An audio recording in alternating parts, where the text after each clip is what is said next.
We're gonna just deal with the statement of birth record. I get a lot of emails about that um, because it's been a focus of a lot of the videos. So I understand why I'd be getting emails. We know that every kind of province and state sometimes has a different version. In fact, it's not unified even in Canada, and you can't get the statement of birth, what we call the Form 2 statement of birth record that the parents fill in at the hospital generally. We don't get that in every province.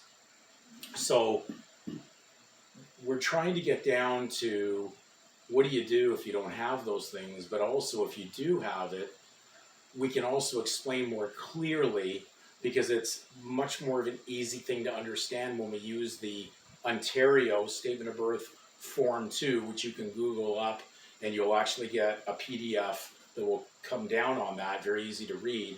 And then we can actually look at it together. So when you're in this video, quickly maybe put it on pause and go and download the Statement of Birth Form 2 from Ontario.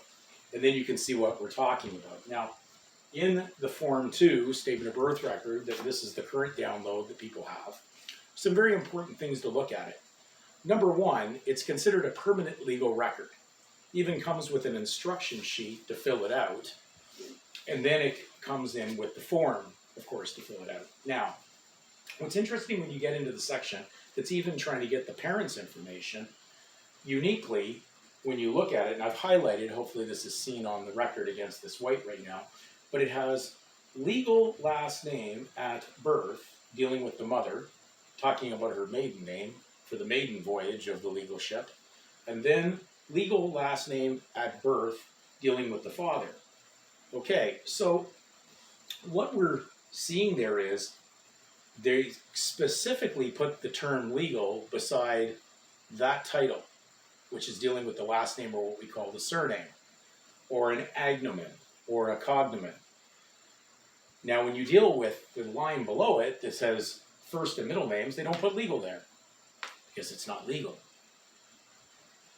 Anything factual has nothing to do with legal because truth has nothing to do with fiction. And because the whole birth registration system is based on statute law, which is based on legal fiction. So when we trace the details, it's pretty easy to understand when I've stated in other videos that a permanent legal record can only really demand what is legal. Therefore, it relates to the scripture, render on or give to Caesar what belongs to Caesar and to God what belongs to God. So I ask you, parents from the past who believed you were Christians, why were you giving to Caesar what wasn't Caesar's? Why did you give what is God's into this pagan system? You didn't see it. You didn't know that that's the private property that belongs under the grace of Christ. It doesn't belong to Caesar. But if you want to commingle it and bring your child into hell in debtorville, enter them into that because that's what surname means, a debtor. So you didn't have to put that on there, though it doesn't explain it in it, because if I'm the inducer of a fraud, I'm certainly not going to tell you something that's going to shoot me in the foot, because the legal system can't issue what we call a birth certificate because it requires a given name in order to produce one. Therefore, with no given, God-given private name, Christian name on the record, filled in non-transferable because they already know it's not transferable or alienable to them. It's unalienable because it's absolutely at the highest authority and spoken for. It's not their jurisdiction. Caesar can have his own make-believe debtor title. Therefore, again, let that system look after what is theirs. Why are you intermingling with them and giving them something that's not? You run into a problem, and then you get induced into basically eating or partaking from a truth and fiction, the knowledge of good and evil. So, they haven't really hidden anything, but your eyes sometimes have a veil over it when you're too busy trying to be on the wrong side. Are you pursuing legal, worldly, materialistic directions? Or are you really going to forsake all and leave that? The only reason a parent would leave that out is to allow their child to have an opportunity to see that they would have to make an elective choice between both sides. The broad road in the entertainment world of Satan leading off to destruction, or the narrow road that leads to life.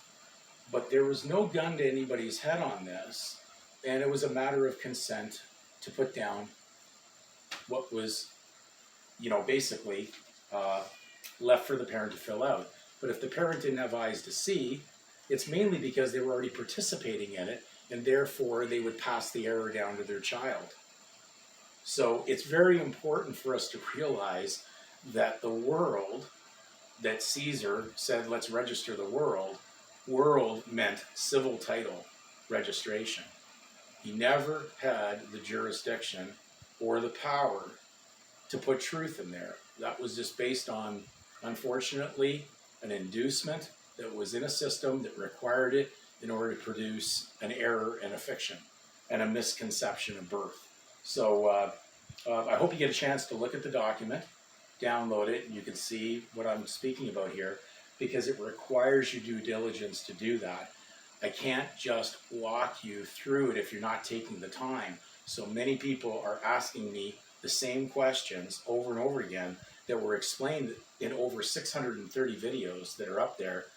There is so much content in there, and I know it takes time, and I recommend it for a lot of people that the 2020 videos forward would probably lead them enough to the simplicity of this knowledge, though there's a lot of good meat and potatoes videos prior to that. But that was the journey that was being shared at that time, and we walked with that journey, and we put it on YouTube for the purpose of people actually doing their homework. If you're not willing to do that, then maybe you're not really focused on an exit strategy of leaving, coming out of that Babylonian system. And people have to realize too that if you're trying to come out of Babylon, Babylon is the origin of commerce. And there's a whole, amount of available freebie information on the internet that'll lead to the whole origin of Babylonian commerce and what we're using today that really reflects that that's where it came from. So coming out of Babylon, you'd want to be leaving the secular world. You wouldn't be wanting to try to play both sides. And I think this is the problem. And getting the understanding that you have to forsake all, it means it's all or nothing, according to Luke 14:33. It's not a matter that you can just pick and choose. So the next little videos we're going to do are just very clarified, short, and to the point on it, so that we can get to the end of this journey, because it's obviously right in front of us. And it's a matter of you just taking the time to slow down a bit and look at it.